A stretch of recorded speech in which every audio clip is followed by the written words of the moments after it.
Bonjour et bienvenue dans ce cours destiné à vous apprendre à développer votre bonheur et celui de ceux qui vous entourent. Nous allons découvrir ensemble les bienfaits que nous pouvons tirer des toutes dernières recherches scientifiques effectuées sur le cerveau par les neurosciences, les conclusions des études d'une nouvelle branche de la psychologie qui s'appelle psychologie positive et comment devenir plus heureux en pratiquant la rigologie qui est une technique psychocorporelle innovante de développement du bonheur. Attention, ce cours est contagieux.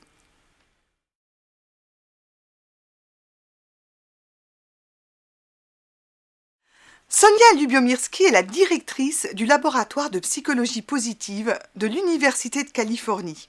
Et après 18 ans de recherche, elle a démontré que contrairement à une opinion largement répandue, nous pouvons agir pour augmenter notre bonheur. Nous pensons souvent que nous serons heureux plus tard, quand nous aurons plus d'argent, une plus grande maison, un meilleur amoureux, perdu 10 kilos, gagné au loto, etc. Or, les études montrent que les circonstances extérieures à nous ne comptent finalement qu'à hauteur de 10% de notre ressenti du bonheur. Et 10%, c'est pas beaucoup. Que vous soyez riche ou pauvre, en bonne santé ou malade, amoureux ou esseulé, cela n'influera votre sensation de bonheur qu'à hauteur de 10%. Ceci signifie que notre bonheur dépend de nos ressentis intérieurs et non des circonstances extérieures. Ce qui, somme toute, est plutôt une bonne nouvelle, parce que nous pouvons agir plus facilement sur nos ressentis que sur les circonstances extérieures. Peut-être pensez-vous que notre bonheur est héréditaire, qu'il y a des familles qui possèdent le goût du bonheur et d'autres non. Eh bien, vous avez en partie raison, mais en partie seulement, car notre capacité au bonheur n'est héréditaire qu'à 50%. Nous ne sommes donc pas totalement dépendants de notre capital génétique. Alors, qu'en est-il des 40% restants ? Eh bien, ils correspondent à la part où nous pouvons agir. Et ça, c'est une sacrément bonne nouvelle. Car si vous regardez en ce moment ce cours, c'est que vous avez probablement déjà un petit héritage de capacité au bonheur et des circonstances extérieures pas dramatiques, avec une envie de progresser. Donc, votre capacité d'action sur votre bonheur est bien supérieure à 50%. Il n'y a plus qu'à maintenant. La suite de ce cours va vous donner des outils pour développer concrètement votre bonheur. Augmenter son bonheur est possible, mais demande d'agir. Si vous vous contentez de m'écouter, ça ne marchera pas. Depuis l'origine, l'être humain est câblé pour la survie, pas pour le farniente. Notre cerveau est donc mieux armé pour réagir au stress, un peu trop même, que pour développer sa joie de vivre. Vouloir être plus heureux demande donc de passer outre ce câblage de survie et développer une partie de notre cerveau peut entraîner, ce qui implique un effort aussi puissant que soutenu. Ce peut être parfois un peu éprouvant, mais le jeu en vaut largement la chandelle. Surtout qu'il suffit d'un effort minime pour atteindre un niveau élevé de bonheur de manière quasi immédiate. Inutile d'attendre davantage, faisons dès à présent ce premier pas, qui est le seul à être laborieux finalement, et démarrons tout de suite la traque aux habitudes toxiques. Soyons sans concession et appliquons avec discipline un plan d'action. Deux grandes découvertes récentes des neurosciences vont achever de vous convaincre que nous pouvons réellement nous transformer, car changer de comportement modifie à la fois nos connexions neuronales et notre ADN. Contrairement à ce que l'on a cru jusqu'à très récemment, notre cerveau évolue tout au long de notre vie et accepte le changement. La nouvelle notion de plasticité cérébrale signifie que le cerveau est malléable et capable de se modifier par l'expérience. Cette découverte récente extrêmement importante des neurosciences montre que le cerveau est un système dynamique en perpétuelle reconfiguration. Cela signifie que nous ne sommes pas condamnés à répéter ad vitam aeternam les mêmes comportements inappropriés. Bien sûr, comme dans une forêt, les chemins que nous empruntons le plus souvent sont les plus larges et donc les plus faciles à suivre. Mais si nous optons pour un nouveau petit sentier et que nous le suivons chaque jour avec entêtement, non seulement il va s'élargir pour devenir à son tour un large boulevard, mais notre ancien grand chemin désormais délaissé rétrécira jusqu'à disparaître. Vous l'avez compris, cela demande assiduité, courage et ténacité, mais cela vaut vraiment le coup. Autre scoop scientifique, la manière dont nous agissons a aussi une influence directe sur notre ADN et même sur notre longévité. En étudiant en 2009 des moines ayant pratiqué plusieurs milliers d'heures de méditation et habitués à cultiver leurs sentiments positifs, les chercheurs se sont rendus compte que la méditation a une influence sur une partie de notre ADN, l'extrémité, les télomères, ce qui a pour conséquence de modifier et de rallonger même notre espérance de vie. Entraîner son cerveau au bonheur est donc possible et nous modifie jusqu'au fin fond de nos cellules. Évoluer pour être plus heureux fonctionne. Mais pour déjeuner, lire une recette ne suffit pas. Il faut retrousser ses manches et cuisiner. Alors je vous propose de faire immédiatement ce petit exercice durant 5 à 10 minutes, soit par écrit, soit par oral si quelqu'un est prêt à vous écouter. Consacrez un petit cahier pour réaliser tranquillement les exercices que je vais vous proposer tout au long de cette vidéo et vous pourrez prendre des notes à la fois pendant la formation mais aussi après. Pour ce premier exercice, installez-vous confortablement, laissez votre respiration s'allonger, au besoin fermez les yeux et connectez-vous à vos plus beaux souvenirs pour répondre à la question suivante.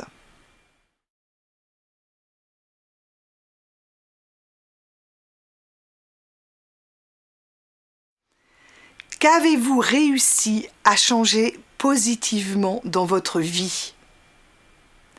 Quelles compétences avez-vous utilisées pour cela? Qu'avez-vous ressenti en y arrivant? Décrivez précisément votre fierté jusqu'à la ressentir de nouveau, vraiment vibrer en vous. L'essentiel ne sont pas les faits, mais les ressentis. Prenez tout votre temps pour faire cet exercice.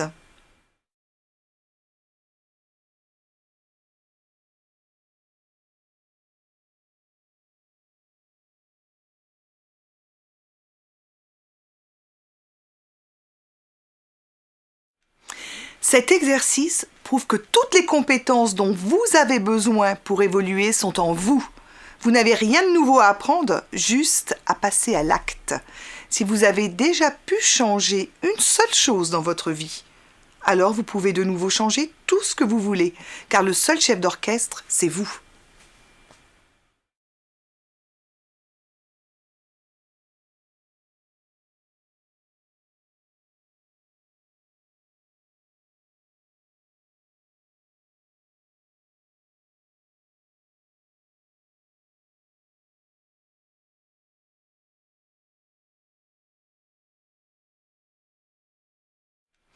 Cet exercice prouve que toutes les compétences dont vous avez besoin pour évoluer sont en vous.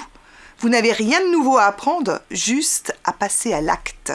Si vous avez déjà pu changer une seule chose dans votre vie, alors vous pouvez de nouveau changer tout ce que vous voulez, car le seul chef d'orchestre, c'est vous. Voici maintenant quelques définitions permettant de préciser l'objet de ce cours. Pour les scientifiques, le bonheur est une notion subjective de bien-être. Vous êtes la seule personne qui puisse dire si vous êtes heureux ou non, et vous êtes aussi la seule personne qui puisse augmenter votre bonheur. Car le bonheur ne se trouve pas, mais il se construit chaque jour tout au long de la vie. Alors bon voyage. La psychologie positive, parfois surnommée un peu rapidement la psychologie du bonheur, prend racine dans la psychologie humaniste des années 50, représentée entre autres par Carl Rogers et Abraham Maslow. Mais c'est en 1998 qu'aux États-Unis naît réellement cette nouvelle psychologie. Alors que l'austère professeur de psychologie Martin Seligman joue avec sa petite fille de 5 ans, celle-ci lui reproche de râler trop souvent. Il a alors une révélation et comprend soudain que l'on peut passer à côté de sa vie si on n'entraîne pas son esprit à voir le bon côté des choses et que l'on met l'accent exclusivement sur les difficultés. Et ça, on est un peu tous tentés de le faire par moment. Il constate à ce moment-là que 90% des études psychologiques des dernières décennies sont consacrées aux pathologies et à peine 10% seulement à la joie de vivre. Il se demande alors si on peut apprendre de ceux qui se disent les plus heureux des modes de fonctionnement que l'on pourrait enseigner à tous. La psychologie s'occupait jusque-là de faire passer les individus d'un indice de satisfaction de -5 à 0, autrement dit de malade à normal. Elle rejoint alors le champ du développement personnel en s'occupant d'aller de 0 à +5, c'est-à-dire en décidant de développer consciemment nos talents, non plus pour vivre normalement, mais pour vivre au mieux de nos capacités. Dans le manifeste de psychologie positive publié en 1999 sous l'égide de Martin Seligman, la psychologie positive est décrite comme étant la réflexion scientifique sur le fonctionnement humain optimal. Il est précisé qu'elle vise à mettre en valeur les facteurs favorisant l'épanouissement des individus et des communautés. J'aime beaucoup cette définition, avec cette idée de fonctionnement optimal qu'on trouvait déjà dans la sophrologie par exemple. J'aime aussi cette notion d'épanouissement, qui sous-entend que nous ne sommes pas sur Terre simplement pour ne pas être malades, mais bien pour vivre au mieux, avec les cartes qui nous ont été distribuées. Enfin, je trouve essentiel qu'il s'agisse de développer aussi bien les individus que les communautés, car nous sommes des animaux sociaux et que notre bonheur ne peut se conjuguer durablement au singulier. Nous verrons d'ailleurs que rendre les autres heureux est ce qui nous rend nous-mêmes le plus heureux. Il est important cependant de comprendre pourquoi la psychologie positive n'est pas du tout la même chose que la pensée positive. La psychologie positive est non seulement basée sur des expériences scientifiques qui peuvent être produites, mais en plus, contrairement à la pensée positive, elle ne préconise pas une attitude positive systématique. Elle observe les situations avec réalisme et ne cherche pas à remplacer à tout prix ce qui est douloureux par un optimisme qui du coup pourrait être artificiel parce qu'automatique. La psychologie positive préconise de chercher des alternatives positives, mais accepte de faire pleinement face aux moments douloureux pour apprendre à mieux les surmonter. Car notre équilibre ne peut venir que d'une acceptation pleine et entière de ce qui est réellement, en cherchant à chaque fois honnêtement ce qu'il y a de meilleur dans la situation, mais sans vouloir transformer à tout prix, d'un coup de baguette magique, une souffrance en bénédiction. Une part de nous ne serait pas dupe et cela nous barrerait irrémédiablement l'accès à un bonheur authentique. Quant à la rigologie, voici maintenant comment elle est née. Au début des années 2000, j'ai rencontré un médecin indien, le docteur Madan Kataria, qui s'est rendu compte que ses patients joyeux guérissaient mieux que les tristounets et qui du coup a fermé son cabinet médical pour créer les clubs de yoga du rire. C'est ainsi que j'ai développé les clubs de rire en France, puis que j'ai entrepris un tour du monde des techniques de la joie de vivre, où j'ai rencontré des scientifiques et des praticiens de disciplines aussi bien ancestrales que récentes.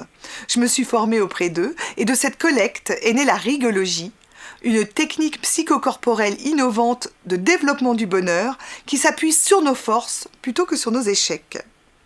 La rigologie est une technique qui nous connecte au meilleur de nous-mêmes et à celui des autres, et qui nous permet de vivre notre vie au mieux, quelles que soient les circonstances. C'est une discipline complète et originale qui vise, à travers une approche globale, l'harmonie du corps, des émotions et de l'esprit, afin d'atteindre une joie de vivre profonde, authentique et durable. Enfin, c'est une philosophie de vie qui consiste à faire le choix conscient de la joie et du bonheur. Alors vous vous demandez peut-être quel est l'intérêt de devenir plus heureux. Si votre goût du bonheur ne vous souffle pas spontanément la réponse, ces témoignages scientifiques vous donneront alors d'excellentes raisons de muscler votre bonheur. Sonia Lyubomirsky explique que d'après les recherches, les gens heureux partagent les caractéristiques suivantes. 1. Ils ont plus de chances de se marier et de ne pas divorcer. 2. Ils ont des réseaux d'amis plus étendus et plus aptes à les aider en cas de besoin. 3. Ils ont une manière de voir plus flexible, plus ingénieuse et plus créative, contrairement à ce que suggère le cliché des imbéciles heureux. 4. Ils se montrent plus productifs dans leur métier. 5. Ils sont de meilleurs chefs, de meilleurs négociateurs et en plus, ils gagnent plus d'argent. 6. Ils font davantage face aux difficultés. 7. Ils ont un système immunitaire plus résistant et sont donc en meilleure santé.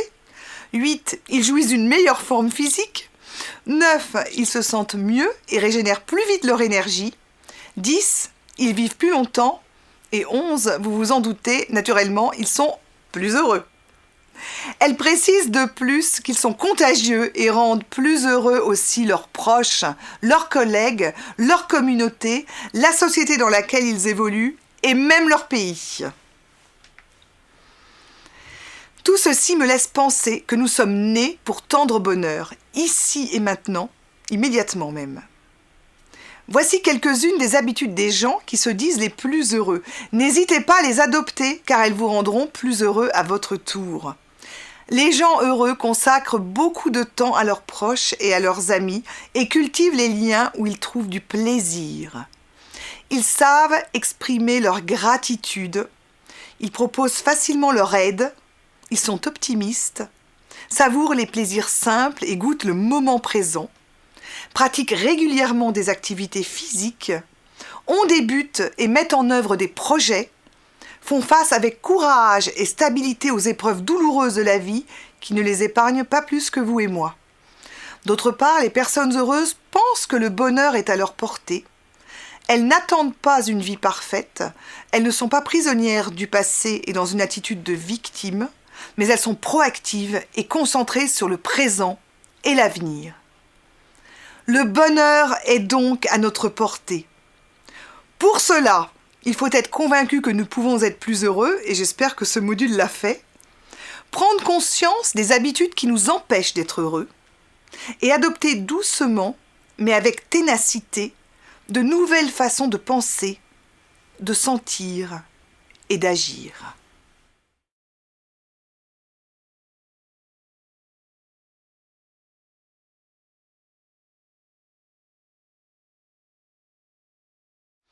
Je vous propose maintenant un moment de réflexion pour mettre en pratique ce module. Prenez une vingtaine de minutes et dans votre cahier de bonheur, notez vos définitions du bonheur, quelle note sur 20 vous donnez à votre bonheur actuel, que pouvez-vous identifier comme obstacle à votre bonheur, comment pouvez-vous augmenter votre bonheur? Et dernière question, là, tout de suite. Si une fée vous proposait d'exercer un vœu pour être plus heureux, quel serait ce vœu?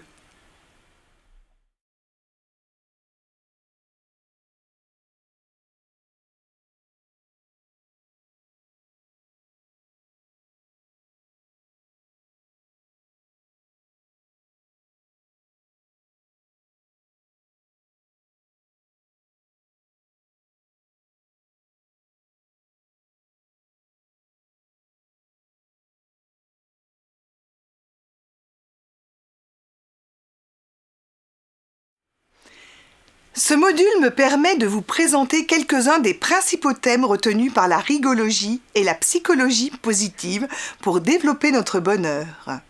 Mais bien sûr, il y en a bien davantage.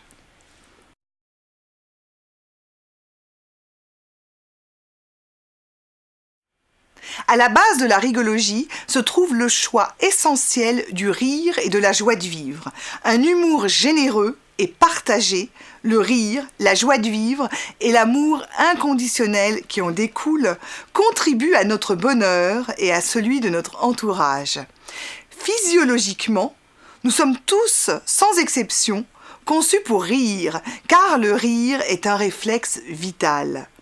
Accepter de ne plus rire, c'est non seulement se mettre en danger physique et mental, mais c'est aussi renoncer à une part de notre humanité et à une des plus jolies manières de nous aimer les uns les autres.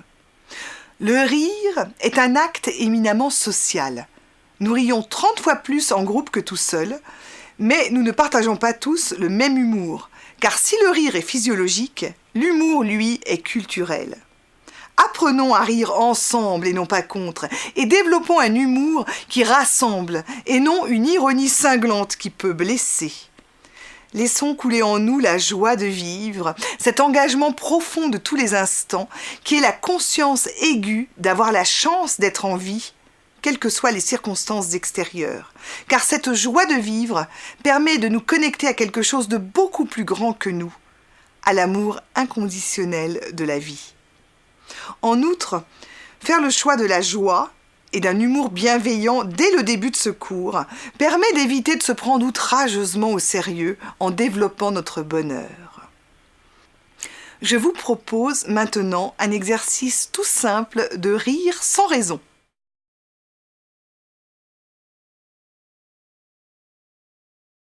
Levez-vous et inspirez en levant les bras, en souriant doucement.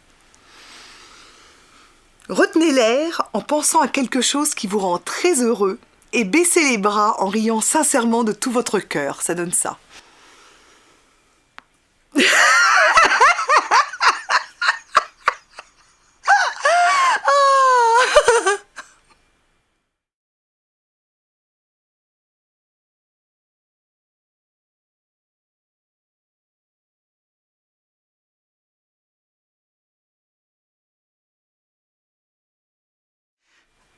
En rigologie, nous nous référons à la théorie de la calèche pour nous représenter nous-mêmes sur le chemin de la vie.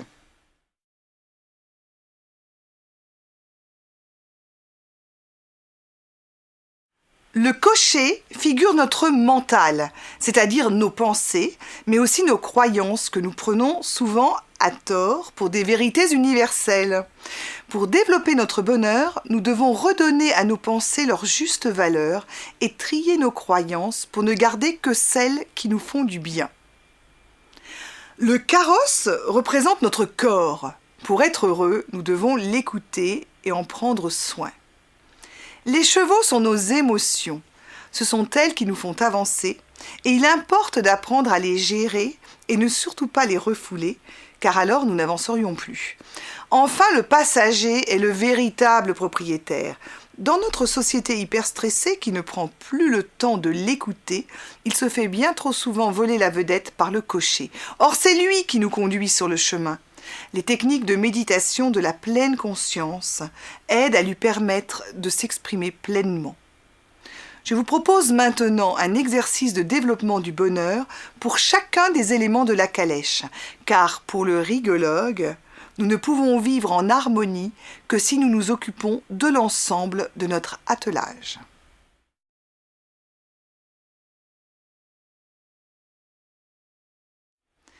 Nous allons commencer par les pensées. Premier travail sur nos pensées. Apprenons à développer notre optimisme. Les études prouvent que par rapport aux pessimistes, les optimistes ont un système immunitaire plus développé et sont donc moins malades, ont la capacité de détecter le côté positif des situations, même déplaisantes, tout en restant réalistes, résistent 2 fois mieux au risque de dépression, sont plus performants pour réaliser des tâches complexes et se projettent plus agréablement dans l'avenir. Les optimistes savent s'attribuer la responsabilité de leur succès et les considèrent comme durables, alors qu'ils attribuent leurs échecs à des causes extérieures et les considèrent comme ponctuels. Et ce trait de caractère les rend vraiment plus heureux que les pessimistes qui, eux, pensent qu'ils sont la cause des événements négatifs qui leur arrivent et que ce sera toujours comme cela. Martin Seligman a consacré tout un ouvrage à l'optimisme et voici ce qu'il suggère pour le développer.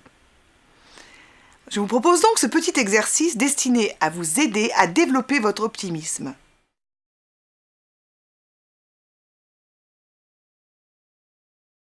Soyez très vigilants et prenez-vous en flagrant délit de pessimisme. À ce moment-là, arrêtez tout et discutez avec vous-même.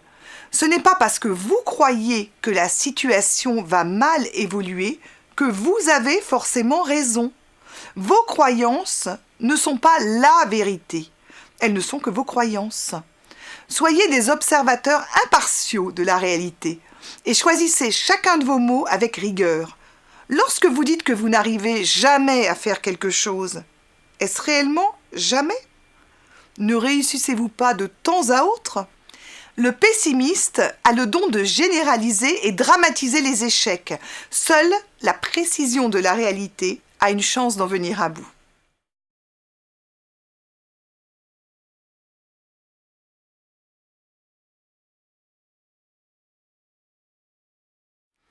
En pratiquant cet exercice systématiquement, chacun d'entre nous a la possibilité de muscler son optimisme et devenir plus heureux et aussi beaucoup plus apprécié de son entourage.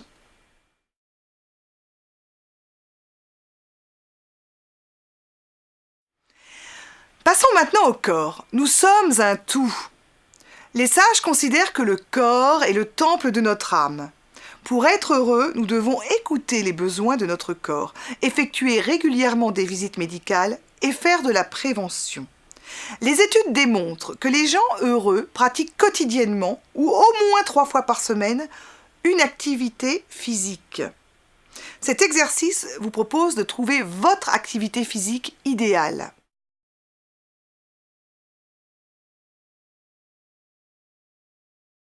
Choisissez une activité qui sera un plaisir et non un devoir. Ça peut très bien être de la danse, du théâtre, du chant, vous permettant de bouger et de libérer autant d'endorphines, l'hormone du bonheur, que le foot ou la course à pied. Prenez le temps de vous souvenir de ce que vous aimiez pratiquer enfant. Soyez curieux et essayez diverses activités jusqu'à ce que vous trouviez celle dont vous ne pourrez plus vous passer. La bonne activité est celle qui vous fait sortir de chez vous avec plaisir plusieurs fois par semaine.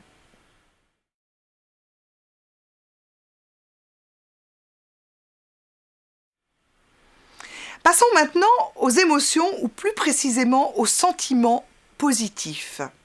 Si nous ne pouvons pas choisir nos émotions, représentées par les chevaux de la calèche, car elles surgissent face à une pensée ou à ce qui nous arrive, nous pouvons par contre choisir de cultiver nos sentiments, qui eux passent par le cocher et s'installent dans la durée. Tant qu'à faire, choisissons de développer nos sentiments positifs, comme la bienveillance, l'écoute empathique ou la gratitude. C'est juste une question de prise de conscience, puis d'entraînement. Prenons l'exemple de la gratitude, dont la chercheuse Sonia Lyubomirsky parle extrêmement bien. Voilà ce qu'elle en dit. Exprimer sa gratitude est la stratégie par excellence pour atteindre le bonheur. La gratitude est un terme qui recouvre bien des réalités aux yeux du monde. S'émerveiller, apprécier la vie, voir le bon côté des choses, prendre conscience de l'abondance, remercier quelqu'un, rendre grâce à Dieu, s'estimer heureux de ce que l'on a. C'est goûter la saveur des choses, ne rien tenir pour acquis, faire avec, jouir du présent. La gratitude est l'antidote des affects négatifs. Elle neutralise l'envie, l'avarice, l'hostilité, l'anxiété et l'irritation. En outre, pour ceux qui hésiteraient encore, elle précise que les individus naturellement reconnaissants sont plus heureux, plus énergiques, plus optimistes, plus serviables, plus empathiques, plus ouverts à une vie spirituelle, plus prompts au pardon, moins matérialistes, disent éprouver plus d'émotions positives et résistent mieux à la dépression, l'angoisse, la solitude, l'envie ou les névroses.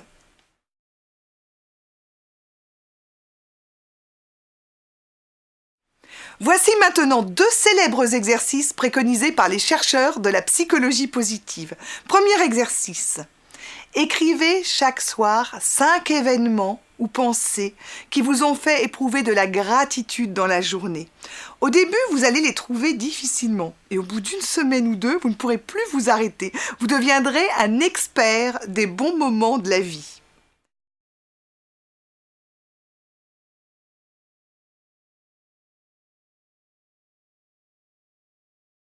Deuxième exercice très connu aussi, celui qui consiste à écrire une lettre de gratitude à une personne qui a eu beaucoup d'importance pour vous dans votre vie.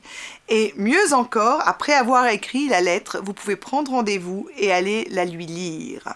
Si cette personne n'existe plus, vous pouvez aussi écrire cette lettre et symboliquement la lui remettre d'une manière ou d'une autre. Cet exercice-là, il a été démontré qu'il faisait beaucoup de bien et qu'il nous rendait vraiment beaucoup plus heureux.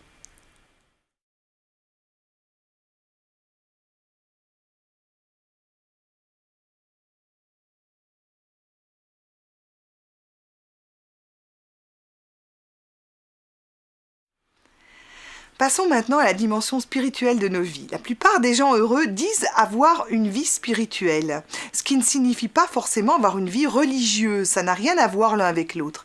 Avoir une vie spirituelle, c'est être conscient de la vie qui circule en nous et se sentir relié aux autres et à l'univers en général.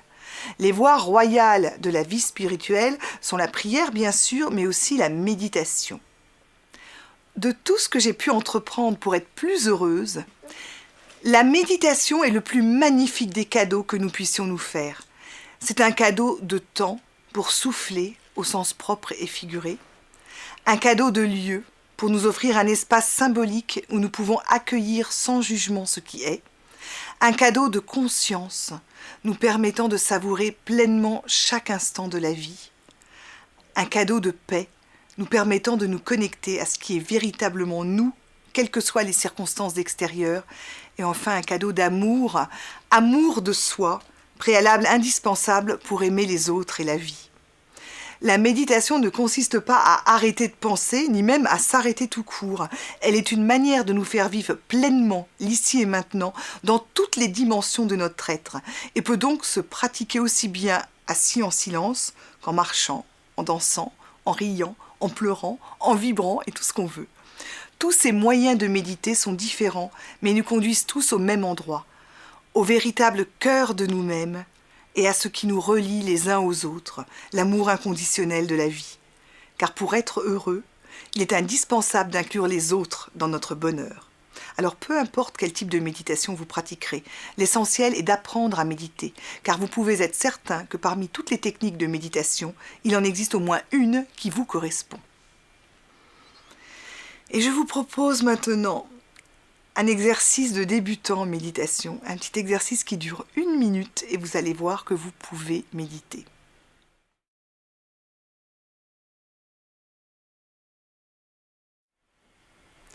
Asseyez-vous confortablement, baissez les épaules, ancrez vos pieds au sol et redressez la colonne vertébrale.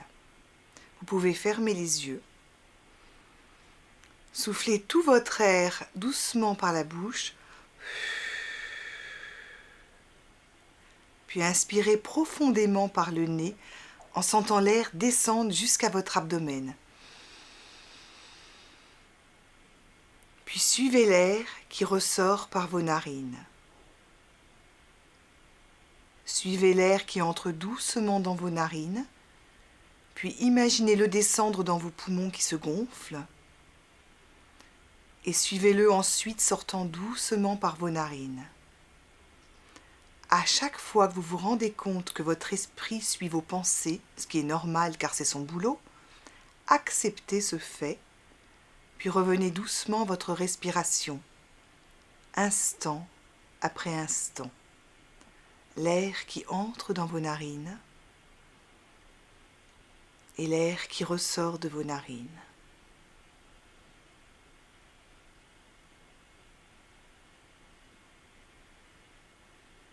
Continuez cet exercice, instant après instant, pendant 1 minute.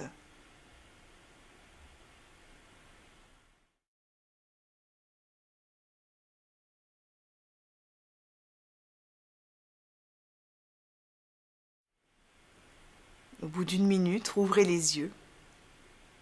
Et vraiment là, après cette simple minute, comment vous sentez-vous ?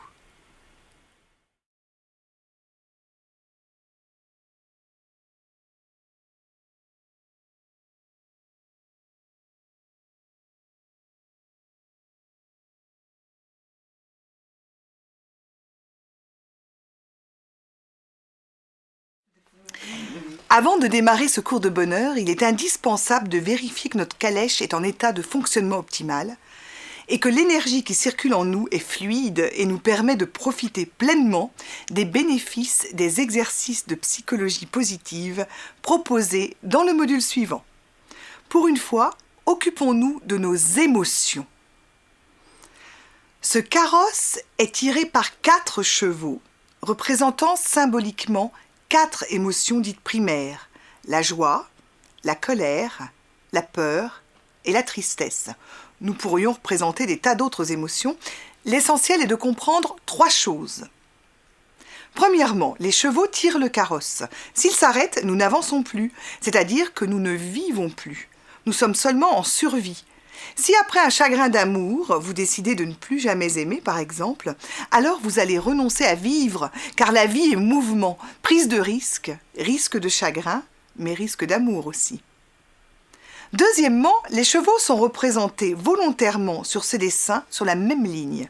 Cela signifie que pour que le carrosse soit tiré harmonieusement, il faut que tous les chevaux avancent.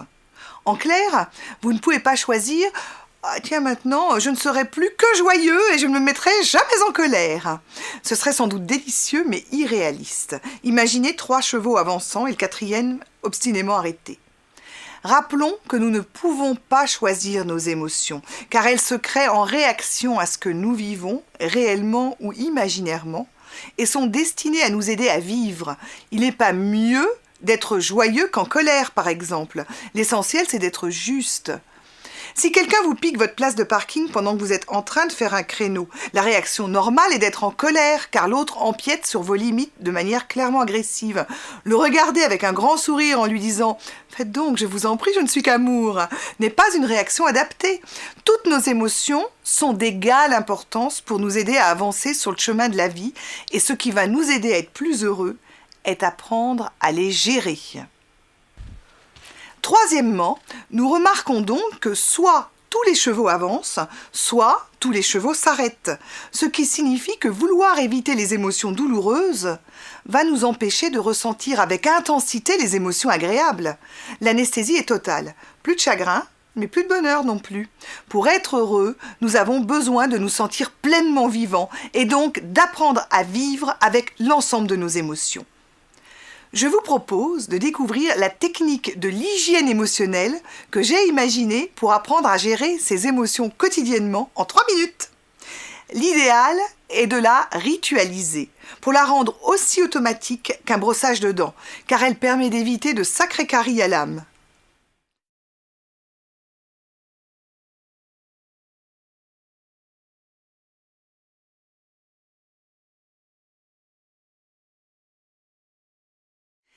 Pour cet exercice d'hygiène émotionnelle, nous allons commencer par la promenade de la calèche.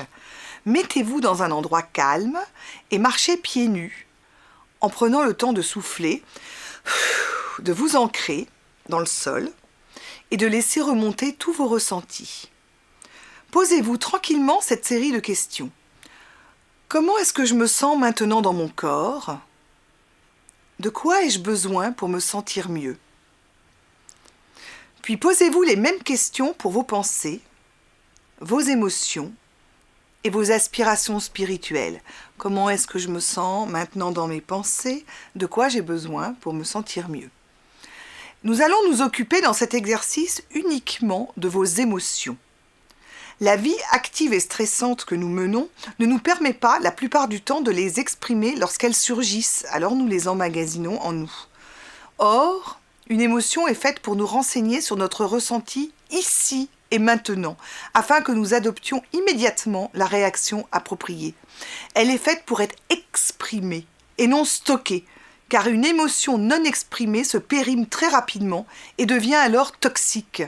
Il est donc vital d'apprendre à repérer jour après jour les émotions que nous n'avons pas pu exprimer en direct et que nous avons stockées afin de leur offrir un espace et un temps pour sortir de nous, car tout ce qui ne s'exprime pas s'imprime et cause des dégâts physiques ou psychiques en nous. Rappelons-le, les émotions sont nos amis, ce sont elles qui nous font avancer, mais les stocker devient nocif. Il est donc de notre responsabilité d'apprendre à les exprimer régulièrement, surtout lorsque l'on est un professionnel de l'aide à autrui et que l'on est confronté régulièrement aux émotions non digérées des autres, en plus des nôtres. Mais notons qu'exprimer une émotion n'impose pas forcément de la rentrer dans l'autre. Il faut qu'elle sorte de nous, mais il s'agit vraiment d'hygiène. Ce que nous en faisons ensuite nous appartient. Nous sommes libres d'en parler à autrui ou non.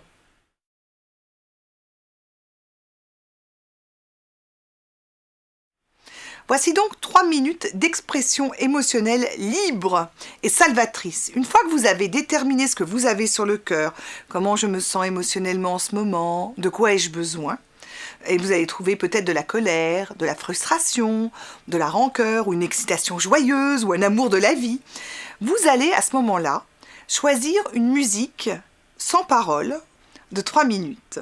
Vous allez mettre cette musique et là-dessus, sur cette musique, vous allez faire tout ce dont vous avez besoin et envie. Vous pouvez danser, courir, vous rouler par terre, vous allonger, crier, serrer un coussin dans les bras, hurler. Bref, faites ce dont vous avez besoin pour exprimer, sortir de vous cette émotion qui est restée emprisonnée toute la journée.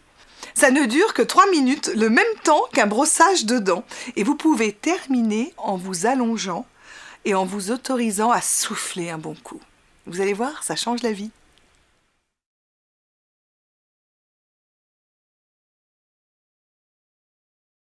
Précisons la différence entre émotions agréables et sentiments positifs. Vous savez maintenant pourquoi il est important d'exprimer l'ensemble de ces émotions.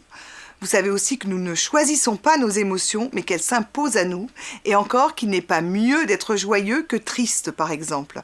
Alors, comment choisir ces sentiments positifs ?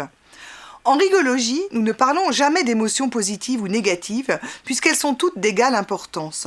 Nous préférons parler d'émotions agréables ou désagréables, et encore, nous ne sommes pas toujours du même avis sur la question, car j'ai rencontré des personnes qui m'ont dit adorer pleurer, ce qui n'est pas mon cas. Tout cela fait de la rigologie une discipline très différente de la pensée positive, qui valorise essentiellement les émotions qu'elle qualifie de positives. Les sentiments se distinguent des émotions par le fait qu'ils ont le temps de remonter jusqu'au cocher pour être mentalisés, comme disent certains, c'est-à-dire que vous avez le temps de comprendre ce qui vous arrive et de mettre un mot dessus. Vous pouvez dire « je suis vraiment très en colère ». Parfois, le sentiment s'installe durablement, il peut même colorer l'ensemble de votre journée et devenir alors une humeur. Vous êtes de bonne ou de mauvaise humeur. Le temps qu'offre le sentiment et la prise de conscience que nous en avons sont des atouts nous permettant d'intervenir et de faire un choix. Soit nous acceptons et subissons cette mauvaise humeur, soit nous choisissons d'offrir un espace à ce qui nous a mis de mauvaise humeur grâce à la méditation et à l'hygiène émotionnelle. Puis nous réenclenchons un cercle vertueux de bonne humeur, et ça, c'est une fabuleuse nouvelle. Nous avons le choix, nous pouvons agir et ce n'est pas difficile. Plus nous pratiquons, plus grâce à la plasticité cérébrale, nous créons de nouveaux sentiers dans notre cerveau et ancrons solidement la bonne humeur dans notre vie. Je vous propose un très joli exercice de méditation du sourire sans raison. Dans son best-seller « Mange, prie, aime », Elisabeth Gibert raconte qu'elle rencontre un sage à Bali, lui suggérant de s'asseoir 20 minutes tous les matins en souriant sans raison. Je le fais depuis des années et je peux vous dire que cela m'a vraiment ouvert le cœur et pacifié.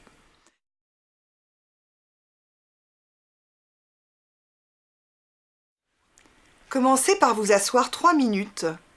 Prenez conscience de votre respiration comme nous l'avons vu tout à l'heure. Fermez les yeux et souriez doucement sans aucune raison. Tenez 3 minutes. À chaque fois que vos pensées vous emmènent, constatez-le et revenez doucement à votre respiration en souriant.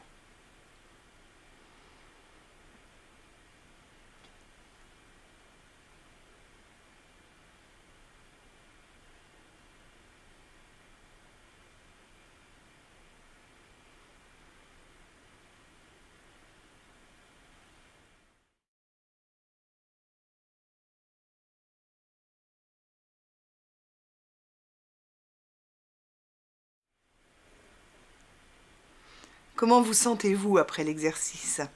Il y a de fortes chances pour que cela modifie positivement les heures qui vont suivre. Lorsque vous sentez que l'effet s'amoindrit, recommencez. N'oubliez pas, en cultivant volontairement les sentiments positifs, non seulement vous serez plus heureux, mais les autres le seront aussi. Une découverte majeure et très récente des neurosciences explique très bien ce magnifique phénomène. Cette contagion est due à nos neurones miroirs, qui s'activent de la même manière lorsque nous éprouvons une émotion ou lorsque nous voyons une autre personne l'éprouver. Alors apprenez à développer vos sentiments positifs et souriez. Vous deviendrez un militant actif du bonheur.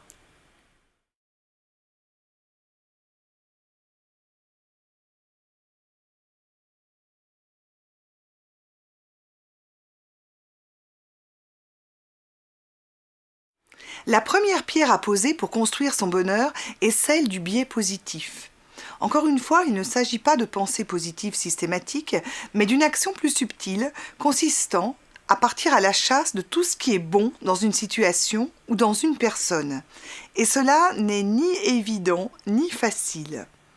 Il ne s'agit pas de dire quand quelqu'un se comporte mal avec vous « Oh, ce n'est pas grave, je lui suis reconnaissante, il m'a permis de travailler sur moi », mais de réussir, malgré cet acte désagréable, à voir au moins un bon côté chez la personne qui, selon vous, vous a maltraité.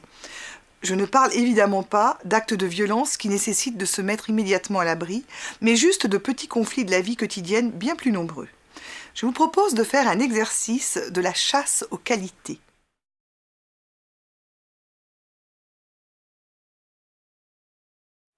Puisque maintenant vous avez installé un espace-temps destiné à pratiquer l'hygiène émotionnelle et la méditation, vous pouvez prendre un instant pour vous arrêter sur un conflit que vous avez eu avec un proche que vous fréquentez régulièrement.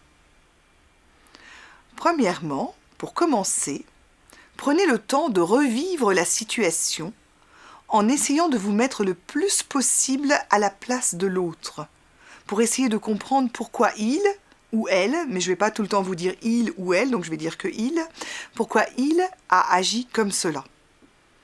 Deuxièmement, en vous détachant de la situation, essayez de le voir avec les yeux de sa mère ou de son amoureuse. Essayez d'entendre les compliments que les gens qui l'aiment bien peuvent dire de lui.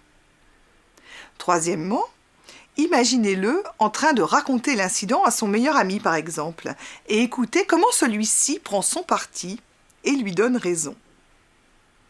Quatrièmement, essayez le plus possible d'imaginer que l'incident n'a pas eu lieu avec vous, mais peut-être avec quelqu'un que vous n'appréciez pas trop. Sans donner raison à votre agresseur, essayez tout de même de lui trouver une qualité. Cinquièmement, en partant de cette qualité, essayez d'en trouver d'autres et de faire un portrait généreux de cette personne, tel qu'une grand-mère adorée pourrait le faire, par exemple. La question est, maintenant, comment vous sentez-vous? Êtes-vous moins blessé? Voyez-vous la situation sous un autre angle, un angle moins dramatique, moins manichéen peut-être?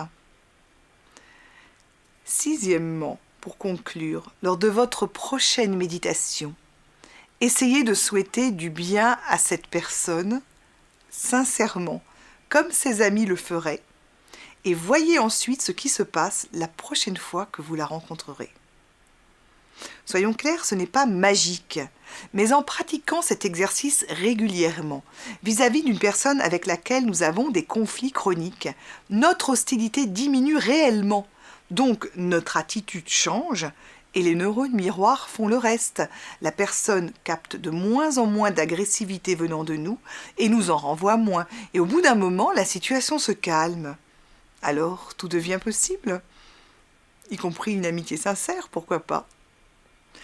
Pour s'entraîner à voir le côté positif des choses, Florence Servan-Schreiber, auteure du célèbre 3 kiffs par jour, propose 2 exercices. Le premier consiste à repérer les aspects positifs d'une situation que l'on a vécue dans la journée. Si on n'y est pas arrivé sur le coup, mais que l'on prend le temps d'y réfléchir a posteriori, nous réussirons certainement à débusquer des aspects positifs que nous n'avions pas vus sur le moment. Plus on s'entraîne, plus on devient rapide à pointer les éléments positifs.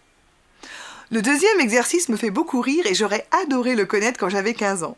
Et 20, et 30, et plus. Il consiste à se taire au moment d'énoncer une critique pour se donner la chance de trouver un point positif. C'est bien ça, hein? Souvenons-nous des 3 tamis de Socrate. Si ce que tu as à dire n'est ni vrai, ni bon, ni utile, alors je préfère ne pas le savoir. Mais nous avons si souvent l'impression que nos critiques sont tellement pertinentes et donc si utiles. Eh bien, cela est faux. Et cela est une des nombreuses idées fausses balayées par les recherches de la psychologie positive. Il apparaît que l'on apprend et retient beaucoup mieux en s'appuyant sur nos réussites qu'en corrigeant nos erreurs. Nous verrons plus loin dans le module qui s'adresse aux intervenants en entreprise à quel point cette découverte peut révolutionner notre manière de créer, d'apprendre, travailler et évoluer. Je résume donc tout ce que nous avons vu depuis le début. Pour être plus heureux, nous pouvons déjà développer les 10 pistes suivantes. 1. Faire le choix de la joie de vivre et de la légèreté. 2. Pratiquer une hygiène émotionnelle quotidienne. 3. Prendre le temps d'écouter et satisfaire nos besoins. 4. Savourer les plaisirs simples dans l'ici et maintenant. 5. Apprendre à débusquer le côté positif des situations et des gens. 6. Cultiver notre optimisme. 7. Développer notre empathie. 8. Exprimer notre gratitude. 9. Trouver une forme de méditation qui nous convienne. Et enfin 10. Choisir une activité physique qui nous amuse. Nul doute qu'en mettant déjà en pratique tous ces éléments, vous allez être bien plus heureux, et votre entourage aussi. Voici maintenant 4 nouveaux exercices pour vous aider à développer votre bonheur.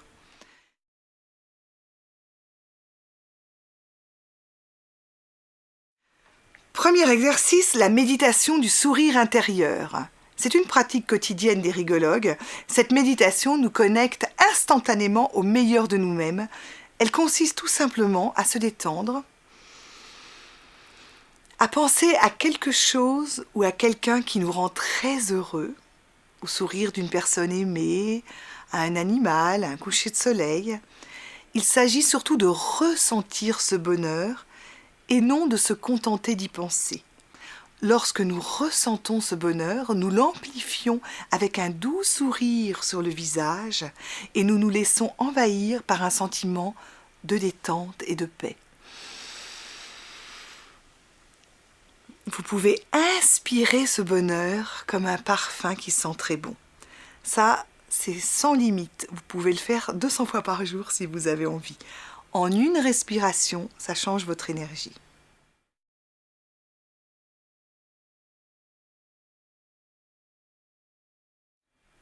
Le deuxième exercice que je vous propose vient de Martin Seligman. Il appelle cet exercice la pensée qui nous rend plus heureux. C'est un exercice qui va nous aider à devenir plus optimistes. Afin d'aider notre esprit à se tourner vers la joie, il propose d'adopter une pensée qui nous rend très heureux. Lorsque nous nous retrouvons ensuite dans une situation critique qui nous angoisse, il s'agit juste de se répéter cette phrase qui nous rend plus heureux.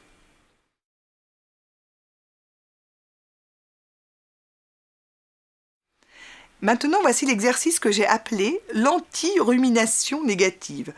Toujours dans le même esprit, cet exercice vient cette fois de Marcy Shimoff. Lorsqu'elle se prend à ruminer quelque chose du style « Je ne pourrai jamais terminer ce projet à temps », elle cherche une pensée tout aussi vraie qui lui permette de se sentir mieux. Une pensée, par exemple, comme « Je m'arrange toujours pour mener mes projets à terme ». Elle insiste particulièrement sur le fait que ce n'est pas de la pensée positive, encore une fois, car elle ne pratique pas la méthode Coué qui consisterait à se répéter avec insistance « Je pourrais terminer ce projet à temps, je pourrais terminer ce projet à temps, je pourrais terminer ce projet à temps ». Non, non, là, elle part de quelque chose de réel. Elle dit que la méthode Coué, dans ce cas-là, pour elle, ça équivaudrait à un concours de cris dans sa tête. Et ce qu'elle cherche à faire, c'est de discuter avec elle-même, comme nous l'avons vu tout à l'heure, en partant à la recherche de points positifs objectif et en trouvant des arguments positifs réels, aussi valables que ses craintes exprimées en premier lieu.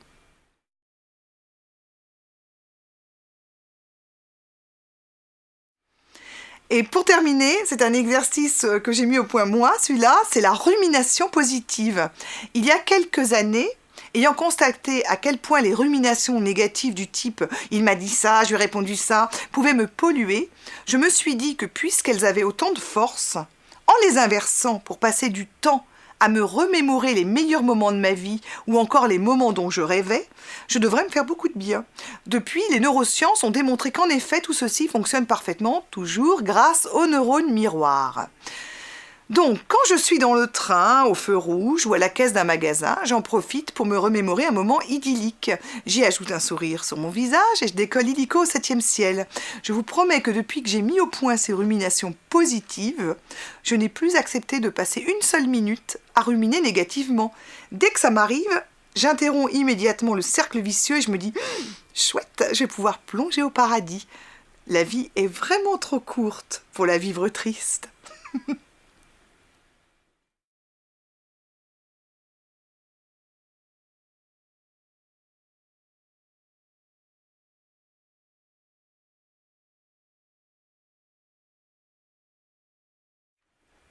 Ce cours de bonheur vous propose de vous transformer pour devenir le meilleur vous-même possible, vivre plus heureux et rendre les autres plus heureux.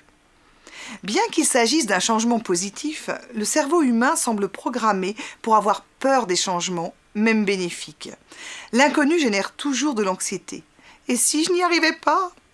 Il n'est pas facile d'échapper à nos vieilles habitudes et de ne pas saboter nous-mêmes nos tentatives d'évolution, même lorsque celles-ci sont supposées être positives. Il nous faut accepter de quitter notre zone de confort pour partir vers l'inconnu. Changer demande de la discipline, de l'entraînement et de la ténacité. Les psychologues se sont penchés scientifiquement sur la manière de tenir nos résolutions. Dans le magazine Cerveau et Psycho, Willem Hofmann et Malte Fries nous expliquent comment fonctionne notre cerveau. Pour contrôler notre réponse à la tentation, deux systèmes cérébraux s'affrontent. Nos pulsions, qui visent à une gratification immédiate, et notre raison, qui nous aide à poursuivre des objectifs à long terme. Pour réussir un changement, il va donc falloir qu'il ait du sens pour nous et que nous voyions clairement les bénéfices que nous tirerons de ce changement. C'est essentiel pour être motivé et accepter de faire un effort à long terme. Car même lorsqu'il s'agit de devenir plus heureux, changer est difficile. Il existe de nombreuses techniques de changement.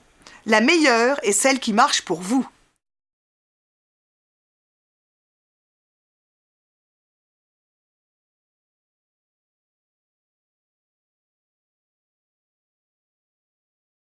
Je vous propose la loi du Kaizen qui suggère de changer un minuscule petit pas à la fois, car ainsi nous leurrons notre cerveau et nous ne lui faisons pas peur, ce qui évite de le voir ériger des défenses insurmontables.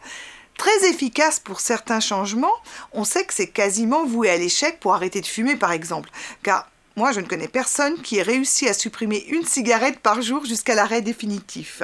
En tout cas sur le long terme, car pour les gros fumeurs, c'est tout ou rien.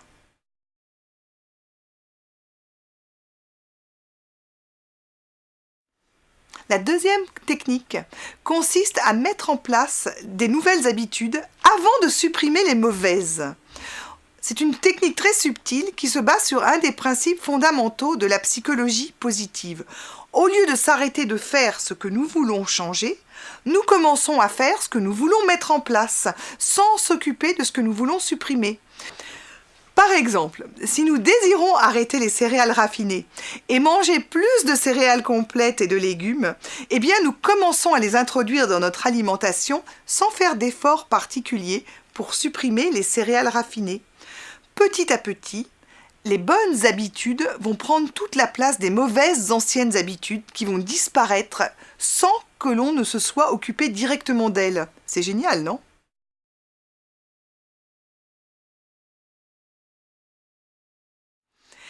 Quatrième technique, elle vient de Tal Ben-Shahar, cette fois, qui a bien compris que l'autodiscipline est peu fiable, et en tant que faiseuse de régime à répétition, j'en suis convaincue, et qui donc s'est dit qu'il fallait mettre autre chose en place, et c'est pour ça qu'il a proposé de mettre en place des rituels.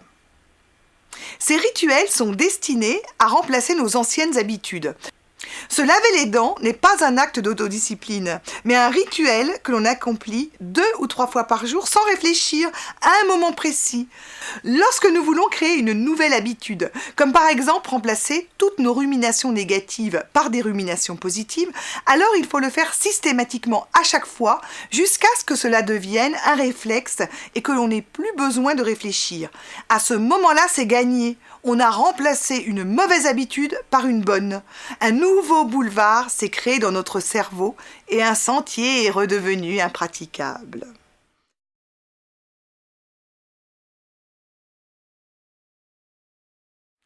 Dans Maigrir en riant, j'ai proposé la règle des 3-3 que m'avait soufflé le champion du monde de marche arrière, Christian Grelet. Et oui, la marche arrière existe. Et non seulement c'est ludique, mais c'est très bénéfique pour la respiration et la santé. Parce que quand vous marchez en arrière, vous développez votre cage thoracique et vous respirez beaucoup mieux. Ça, c'est un exemple d'idée amusante d'activité physique que vous pouvez choisir. En plus, si vous pratiquez la marche arrière avec quelqu'un qui marche à l'endroit, c'est idéal pour papoter. Fin de la parenthèse. Donc, la règle des 3-3 vous apprend à tenir une bonne résolution.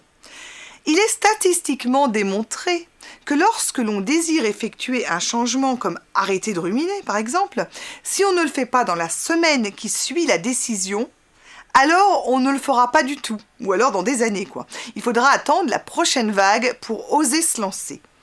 Si vous avez déjà pris des résolutions de nouvel an, vous voyez clairement de quoi je veux parler. Ceci nous amène à la première règle. Si vous décidez de mettre un changement en place, faites-le dans les 3 jours. Règle numéro 2. Pour prendre une nouvelle habitude, il faut la répéter jour après jour pendant au moins 3 semaines.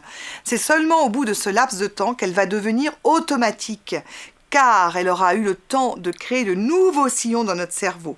Si vous vous interrompez, ne serait-ce qu'un week-end durant ces 21 premiers jours, alors l'habitude ne sera pas encore solidement ancrée et vous devrez recommencer rigoureusement 21 jours sans aucune interruption.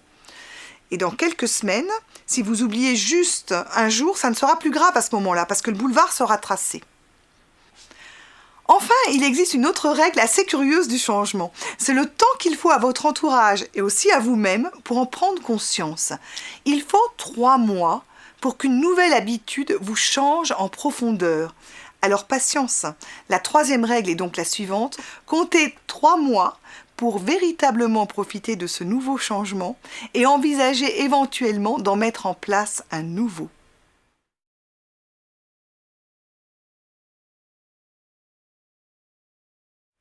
Je vous propose maintenant 3 exercices pour mettre en pratique ce module de transformation. Premier exercice, prenez le temps de noter dans votre cahier de bonheur les réponses à ces 3 questions. Quel est le domaine où vous pensez avoir des efforts à effectuer pour être plus heureux? Qu'aimeriez-vous changer? Et comment allez-vous vous y prendre?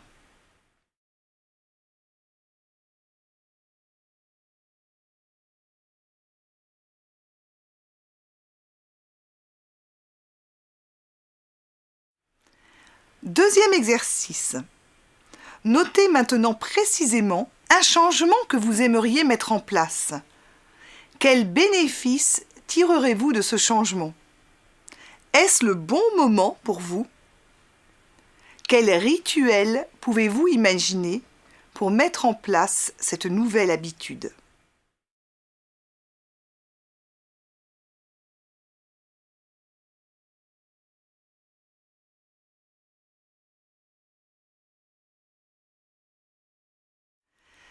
Maintenant, installez-vous confortablement dans un fauteuil et fermez les yeux. Respirez doucement et laissez la détente s'installer en vous. Visualisez-vous tel que vous êtes aujourd'hui. Puis petit à petit, imaginez-vous ayant réussi ce changement. Essayez de rendre cette évocation la plus réelle possible. Que voyez-vous précisément? Qu'entendez-vous? Que ressentez-vous? Quel plaisir éprouvez-vous à avoir réussi ce changement?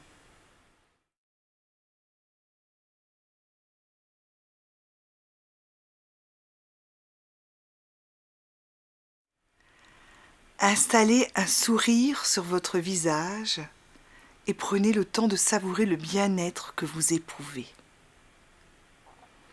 Lorsque vous serez prêt, vous pourrez tout doucement revenir à vous, tendre vos muscles et ouvrir vos yeux. N'hésitez pas à faire cette courte visualisation durant les 21 jours où vous mettez en place un changement. Cela renforcera votre détermination et vous aidera à atteindre plus facilement votre but. Je vais conclure ce module avec cette liste de 10 actions à mener quotidiennement pour attirer le bonheur, selon le psychologue clinicien Doyle Gentry qui a écrit « Le bonheur pour les nuls ». 1. Instituer un rituel matinal. 2. Manger sainement. 3. Faites de l'exercice. 4. Dormez suffisamment. 5. Méditez. 6. Établissez une connexion spirituelle. 7.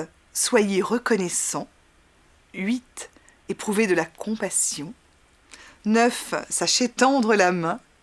10. Nourrissez votre sens de l'humour. Je trouve cette liste parfaite et j'y ajouterai bien: apprenez à gérer votre temps, pratiquez l'hygiène émotionnelle, écoutez les besoins de votre corps et soignez-vous, apprenez à suspendre votre esprit critique pour vous laisser le temps de voir le bon côté des choses, jouez à la vie en considérant les événements comme des expériences, donnez à votre vie un sens plus grand que vous-même, vivez pleinement l'instant présent, savourez au moins 5 plaisirs par jour, soyez en lien avec amis, famille, collègues, société et planète, et surtout n'oubliez pas de vous aimer.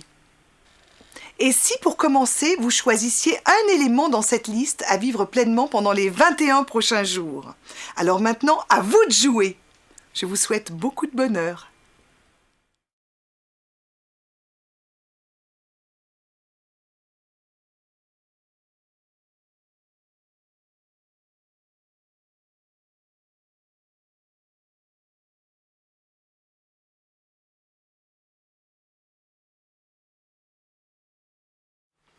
Voici maintenant une application pratique de ce que peut être un cours de bonheur appliquant les techniques de la rigologie et de la psychologie positive. William Barclay, un théologien écossais du XXe siècle, affirmait qu'il existe 2 grands jours dans la vie d'une personne, le jour où nous sommes nés et le jour où nous découvrons pourquoi. Ce module a pour ambition de nous aider à trouver un sens à notre vie, car nous avons tous besoin de trouver des raisons à notre existence. Ceci a longtemps été le champ d'exploration des philosophes avant de devenir celui des psychologues. Dans Introduction à la psychologie positive, le psychologue Jacques Lecomte explique que plusieurs études ont mis en évidence le lien entre une vie riche de sens et une bonne santé mentale et physique. Les gens ayant un niveau élevé de sens de la vie sont plus joyeux, moins anxieux, moins dépressifs ou moins hostiles que ceux au niveau plus faible de sens. Inversement, l'absence de sens est souvent liée à la névrose, la dépression, au comportement suicidaire, à la toxicomanie et à l'alcoolisme. Dans son bouleversant ouvrage écrit en revenant des camps de concentration où il a été détenu prisonnier, le psychiatre Viktor Frankl témoigne qu'il était indispensable, si on voulait aider un prisonnier à retrouver sa force intérieure, de lui suggérer un but quelconque. Déterminer quel est le sens de sa vie est donc l'un des buts fondamentaux d'un cours de bonheur. Les psychologues Richard Ryan et Edward Deci expliquent que 3 besoins fondamentaux doivent être satisfaits pour qu'un individu puisse éprouver un véritable sentiment de croissance personnelle et de réalisation de soi. Il s'agit du besoin de compétence, du besoin d'autonomie et du besoin de relation. Mais qu'est-ce que donner un sens à sa vie? Il s'agit de trouver la direction et la signification de notre vie qui correspondent à la fois à nos vrais besoins et à nos valeurs les plus profondes. Trouver le sens de notre vie, suivre volontairement une intention, trouver une cohérence dans nos actes passés et présents, apporte une paix intérieure et une plénitude renforçant notre bonheur. Le psychologue Edward Diener, spécialiste de psychologie positive, affirme lui aussi que l'un des éléments fondamentaux du bonheur est de trouver un sens à notre vie et d'avoir des buts ancrés dans les valeurs que nous souhaitons consolider à long terme, mais il insiste sur le fait de se choisir des buts que nous trouvons également agréables. Dans la célèbre pyramide qui lui est attribuée, le psychologue Abraham Maslow a hiérarchisé nos besoins de la manière suivante. Premièrement, nous devons satisfaire nos besoins physiologiques. Il est évident que si on est en train de mourir de faim, on a autre chose à faire que trouver le sens de notre vie. Ensuite viennent les besoins de sécurité. Pareil, si on nous tire dessus à la Kalachnikov, on va avoir autre chose à faire que développer notre bonheur. Le besoin d'appartenance ensuite est très important. Le besoin d'estime, l'estime de soi, et l'estime que les autres nous accordent aussi. Et en dernier, dans cette pyramide, il inscrit le besoin de s'accomplir. Donc le besoin de s'accomplir et de trouver un sens à notre vie fait partie de nos besoins vitaux. Pour Jacques Lecomte, toujours, les 3 grandes façons par lesquelles chacun de nous donne un sens à sa vie sont les relations affectives, les pensées, croyances et valeurs, et l'action. Pour trouver le sens profond de notre existence sur Terre, il est donc indispensable d'apprendre à nous connaître, car la réponse est en nous. Selon Marie-Hélène Laugier, auteure d'un cahier pratique pour donner un sens à sa vie, voici les 5 questions auxquelles nous devons répondre. Qui suis-je ? Est-ce que je suis à ma place ? Est-ce que je vais à l'essentiel ? Est-ce que je suis en accord avec moi-même ? Et est-ce que j'apporte quelque chose au monde ? Je vous propose d'approfondir chacun de ces thèmes. Commençons par qui suis-je ?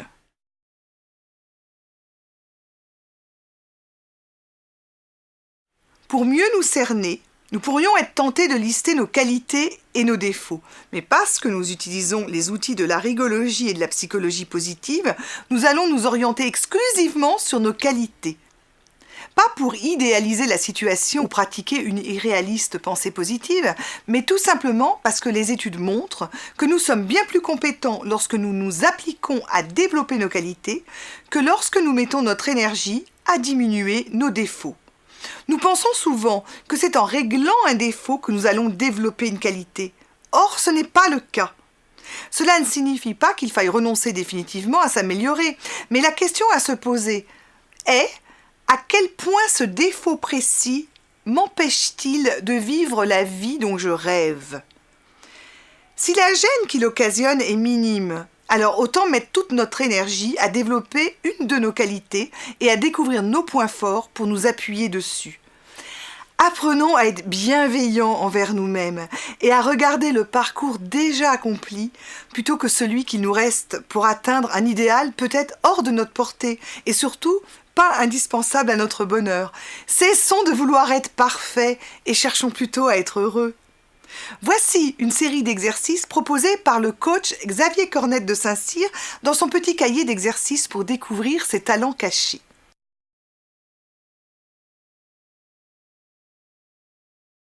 Premier exercice.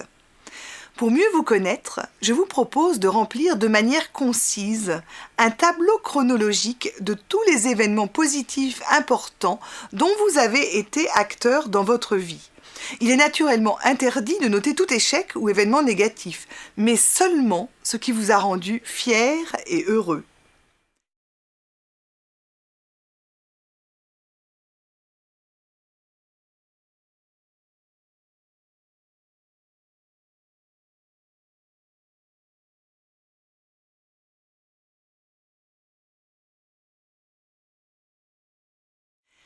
Deuxièmement, essayez de vous remémorer comment vous vous êtes senti en réussissant, puis cherchez le point commun et les liens entre toutes ces réussites, même si les circonstances n'ont aucun rapport les unes avec les autres. Notez les traits de caractère qui ont permis selon vous ces réussites. Ne faites pas preuve de modestie, essayez de vous voir avec la bienveillance d'un ami cher.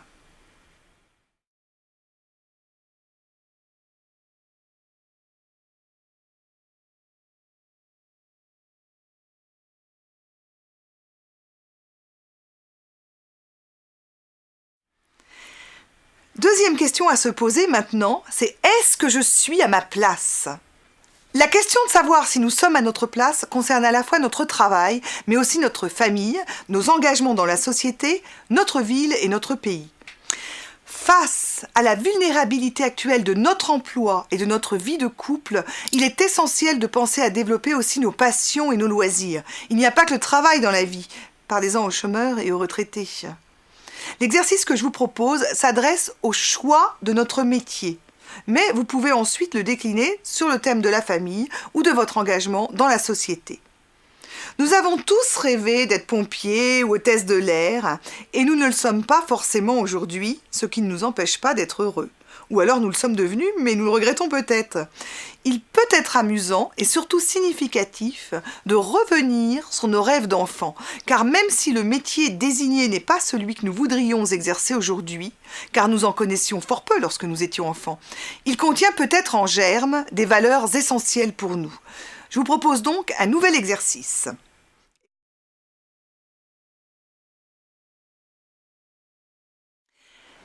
Exercice 2. Quel métier désiriez-vous exercer quand vous étiez enfant ? Pour chacun d'eux, pourriez-vous dire pourquoi ?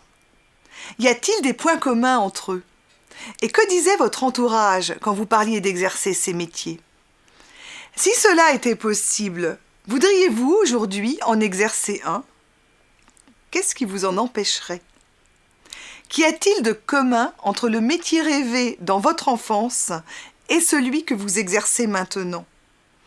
Et que faudrait-il ajouter à votre métier actuel pour que vous soyez pleinement en accord avec vous-même ? Vous pouvez ensuite effectuer le même exercice sur les thèmes suivants. De quelle famille je rêvais quand j'étais enfant ? Comment me voyais-je engagée dans la société quand j'étais enfant ? Quels loisirs je rêvais d'avoir quand j'étais enfant ? Etc.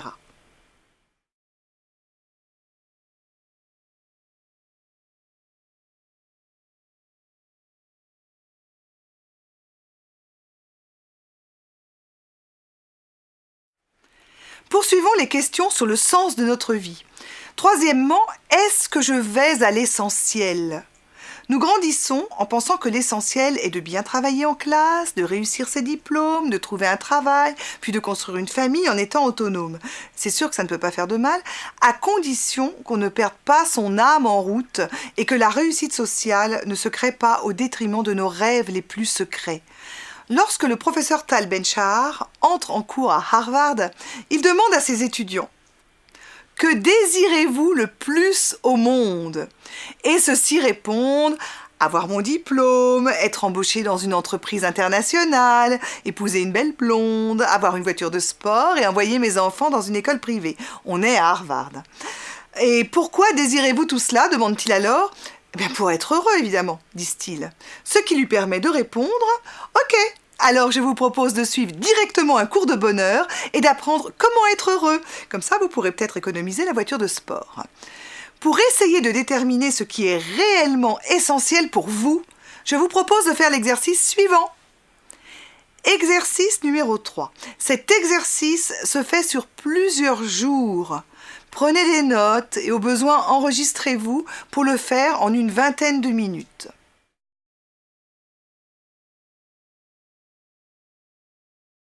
Premièrement, mettez-vous dans un endroit calme où vous ne serez pas dérangé durant les 20 ou 30 prochaines minutes. Installez-vous confortablement, fermez les yeux et laissez-vous guider par ma voix pour cette visualisation. Cet exercice est très puissant, mais n'a de sens qu'effectué en toute sincérité.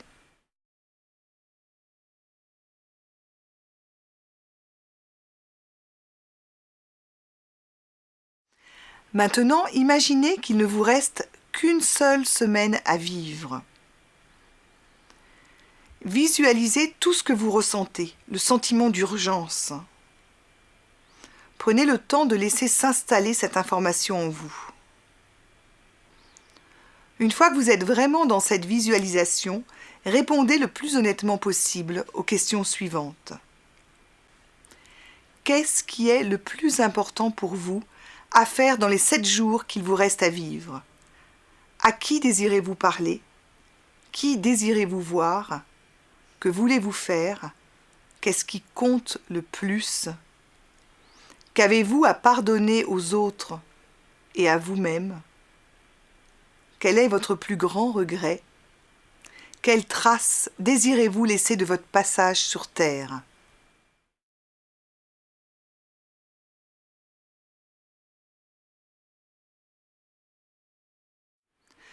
Une fois que vous pensez avoir fait le tour de ces questions et de celles qui vous viennent en plus à l'esprit, prenez le temps de souffler. Puis notez toutes les réponses qui vous sont venues durant cet exercice. Prenez vraiment le temps de le faire. La deuxième partie de l'exercice va être la suivante. Vous vous réinstallez confortablement au bout de plusieurs jours et vous allez imaginer maintenant qu'on vous annonce que vous avez finalement 1 an à vivre. Qu'est-ce que cela change? Que décidez-vous de faire de cette année supplémentaire?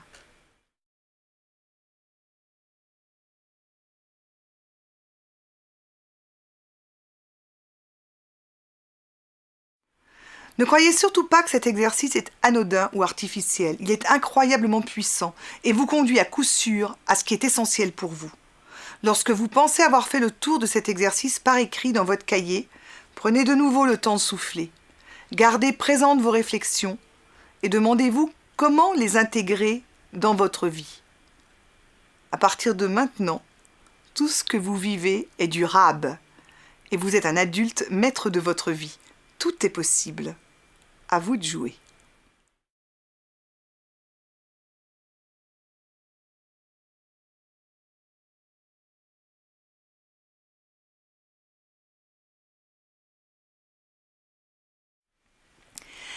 La 4e question à se poser va être: est-ce que je suis en accord avec moi-même? C'est en s'investissant dans les activités en accord avec nos valeurs et qui nous correspondent profondément que nous donnons un sens à notre vie. Il est donc essentiel de connaître nos valeurs. Mon premier travail a été réalisatrice et chargée de production audiovisuelle, autrement dit un parcours qui pourrait sembler relativement artistique. Mais je travaillais dans une petite structure qui réalisait des films pour des fabricants d'armes et des usines de retraitement de déchets nucléaires. Je passais tout mon temps libre à militer dans diverses ONG, la Croix-Rouge, Amnesty International, les Citoyens du Monde. C'était mon moyen de compenser le non-respect quotidien de mes valeurs d'amour de la vie. Les choses se sont gâtées lorsque je me suis mariée, car je laissais mon mari seul le soir pour aller dans l'ambulance de la Croix-Rouge sauver des gens suicidaires, désespérés d'être seuls. J'ai alors compris que je n'étais pas en accord avec mes valeurs, ni au travail, ni durant mes loisirs. Plus rien n'était cohérent. Pour garder mon cher époux, j'ai quitté et le travail et les engagements humanitaires, et j'ai repris les études de psychologie plus en accord avec mes valeurs profondes. Mais il n'est pas toujours nécessaire de tout envoyer balader. Pendant quelques années, mes loisirs humanitaires ont très bien compensé la nécessité professionnelle de travailler dans la maison de production, où je restais à la fois pour des raisons économiques, mais aussi pour la très bonne ambiance qui y régnait. Je vous propose maintenant un 4e exercice destiné à vous permettre de clarifier le traitement que vous offrez actuellement à vos valeurs.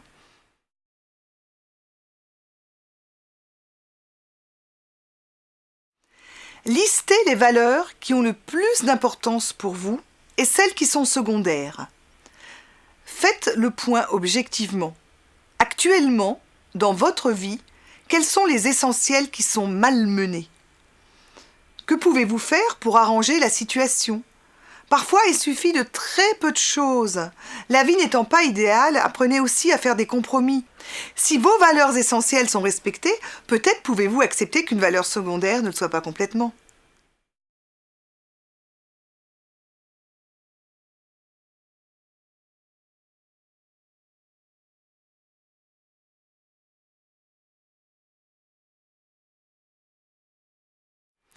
Enfin, voici une 5e et dernière question permettant d'approfondir le sens de notre vie.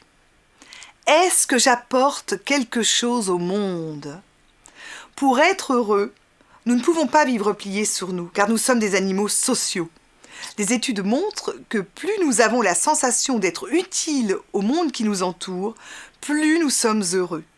Marcy Shimoff affirme que le fait de vivre en nous inspirant d'un but alimente notre bonheur et celui des gens qui gravitent autour de nous.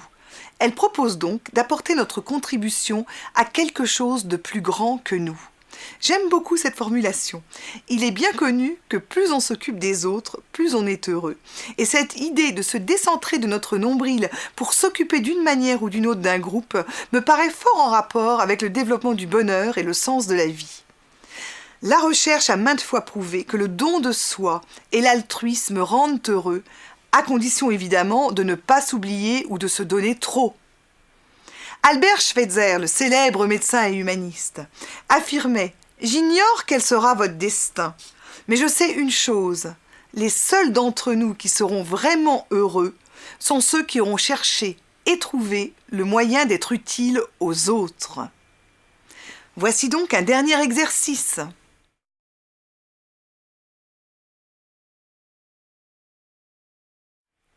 Et voici maintenant un dernier exercice proposé par Marcy Shimoff. Nous allons terminer ce module par une visualisation. Installez-vous confortablement dans un endroit où vous ne serez pas dérangé pendant les 5 prochaines minutes.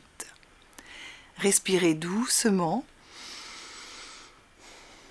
Faites une méditation du sourire intérieur pour vous connecter au meilleur de vous-même et à ce qui est en paix en vous. Puis imaginez que vous vous envolez. Vous vous sentez de plus en plus léger, heureux, et vous voyez la terre d'en haut. Savourez ce spectacle magnifique. À tout moment, vous pouvez décider de vous approcher ou de vous éloigner pour avoir une vue d'ensemble. Imaginez maintenant que vous avez une baguette magique et que tout est possible. Comment pourriez-vous apporter votre contribution au monde ? Laissez venir absolument toutes les idées, sans vous freiner en disant « Oh non, non, ça c'est pas possible ». Acceptez tout. Ressentez tout. Lorsque la visualisation sera terminée, notez immédiatement toutes les idées qui vous sont venues.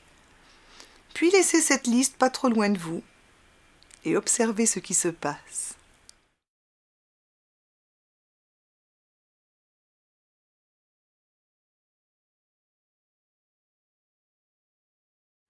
Bravo!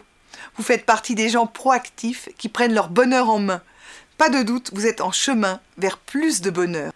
Faites-vous confiance et faites confiance à la vie comme moi j'ai confiance en vous en ce moment même.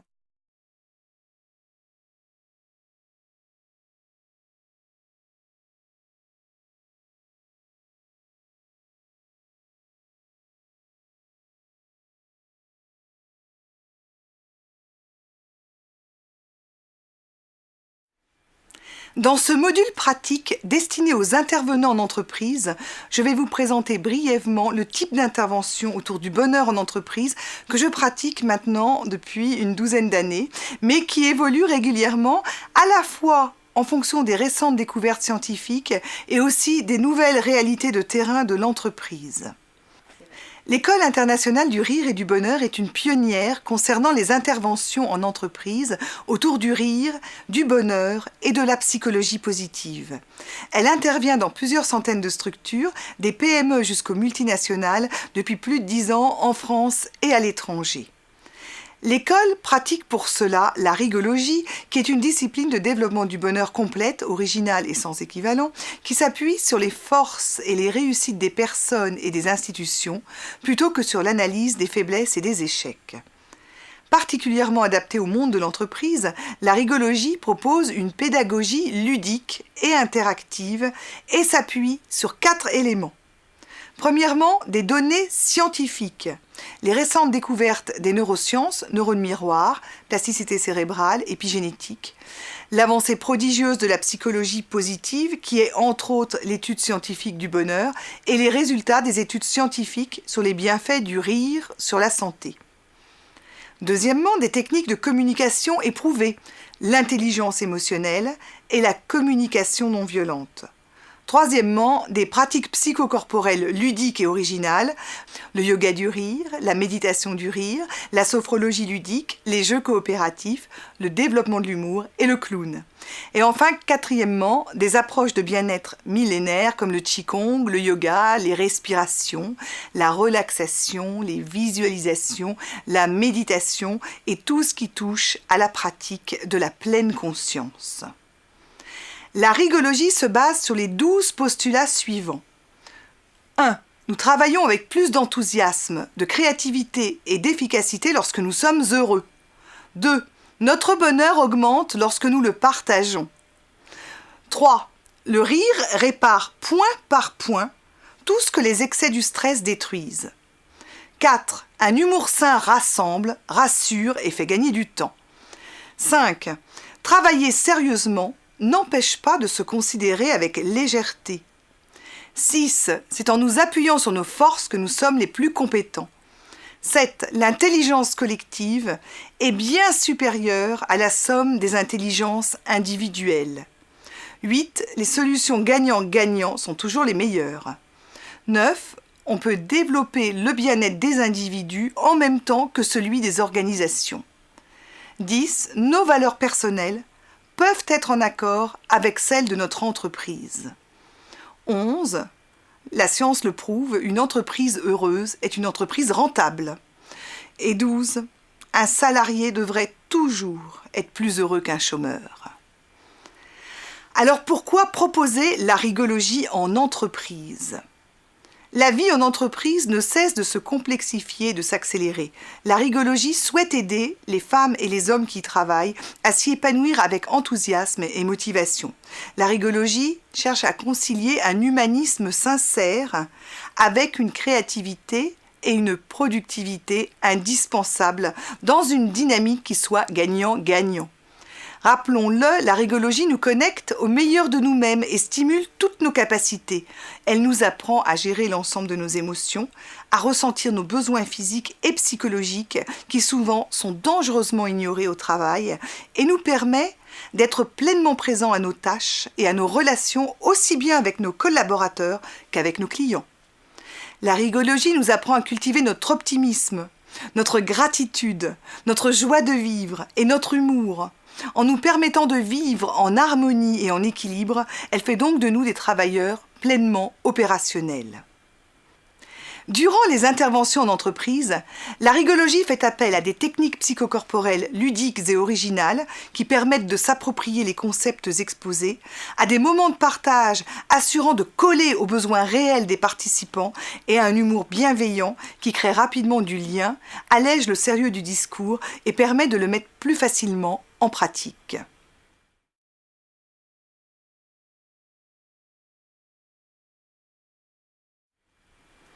Voyons comment appliquer la rigologie à la formation des managers. La rigologie est une méthode positive de conduite managériale. Cette technique de communication inédite repose sur les expériences positives de chacun des membres de l'équipe et permet de s'appuyer sur les succès plutôt que sur les échecs ou les conflits. L'originalité est là. Nous sommes tellement habitués à analyser sous tous les angles les causes de nos échecs que nous ne pensons plus à la puissance que nous pouvons exploiter en nous appuyant sur ce que nous réussissons le mieux, sur ce qui fait appel à nos talents. Ce que nous apprend la psychologie positive, c'est que nous progressons bien davantage en exploitant nos forces qu'en corrigeant nos défauts. Et ceci est valable aussi bien à l'échelle individuelle qu'à l'échelle collective des entreprises et de la société tout entière même. La rigologie va donc créer de nouvelles habitudes mentales qui améliorent la communication interne et la cohésion d'équipe. Cette attitude originale, parce que positive sans être béate non plus, on n'est pas au pays des bisounours, renforce l'estime de soi, stimule la créativité et permet l'élaboration de nouveaux projets dans un climat enthousiaste et participatif. Quels sont les intérêts de la rigologie pour l'entreprise ? En augmentant le plaisir au travail, la rigologie permet d'accroître la motivation et les performances, attirer et fidéliser les meilleurs talents, améliorer la productivité de l'entreprise et sa compétitivité tout en assurant sa pérennité. On n'a pas envie de quitter une entreprise dans laquelle on se sent bien, même si on gagne un peu moins d'argent que dans une autre moins humaine. Et quelle est la place du rire dans l'entreprise ? Je dirais que réintroduire du rire dans l'entreprise, c'est réintroduire de l'humain. Le rire est contagieux et crée du lien. Il instaure une complicité, rapproche les équipes, augmente la motivation, stimule l'enthousiasme et le dynamisme positif nécessaires pour relever les défis. Il crée une bonne ambiance permettant de venir facilement à bout des petits conflits en économisant l'énergie pour faire face aux grosses difficultés. Il booste la créativité et permet d'innover, et ses bienfaits sont aussi puissants au plan individuel que collectif.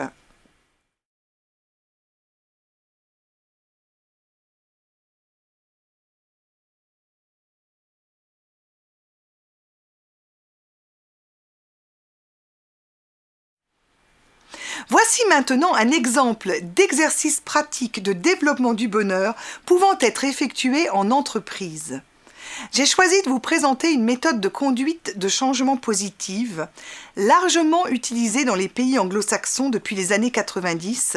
Il s'agit de l'appreciative inquiry, que l'on peut traduire par la démarche appréciative. Elle a été mise au point dans les années 80 par le docteur en psychologie des organisations David Cooper Reeder et ses collègues de l'Université de Cleveland. Ils ont remis en question l'approche traditionnelle centrée sur l'analyse des problèmes et leurs causes pour proposer une nouvelle approche se voulant plus humaine et surtout centrée sur ce qui fonctionne aussi bien chez les individus que dans les institutions. Cette technique fait reposer le changement sur les expériences positives de l'organisation. Il ne s'agit plus de trouver les causes des problèmes, mais de mener une véritable investigation sur les raisons du succès. Et ce noyau de réussite sert ensuite d'appui à l'élaboration de nouveaux projets et favorise ainsi le changement individuel et collectif.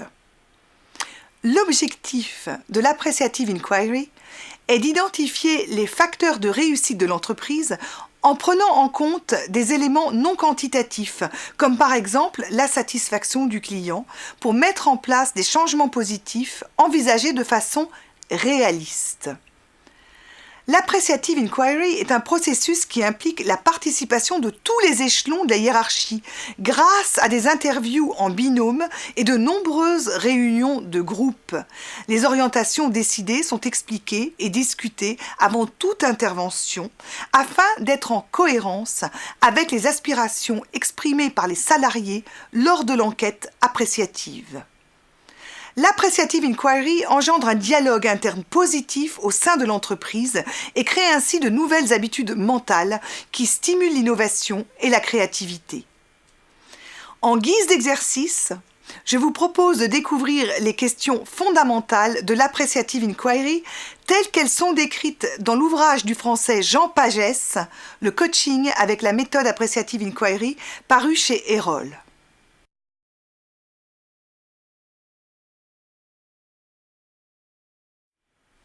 Voici donc les 4 grandes questions initiales de la démarche appréciative. Premièrement, pourriez-vous décrire une expérience, un moment, une situation de votre vie professionnelle dans laquelle vous vous êtes senti complètement engagé, plein de ressources ou de vie ?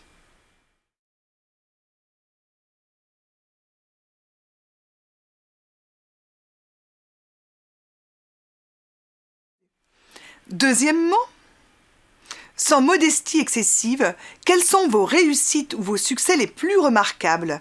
Qu'est-ce que vous apportez de spécifique dans votre activité ?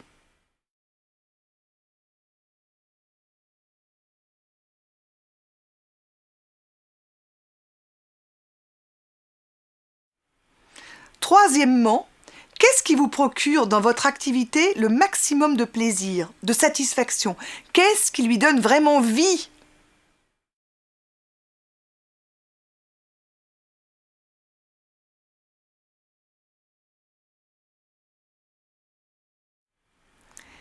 Quatrièmement, quels sont les 3 souhaits que vous formuleriez pour renforcer la vitalité et la bonne santé de votre activité ?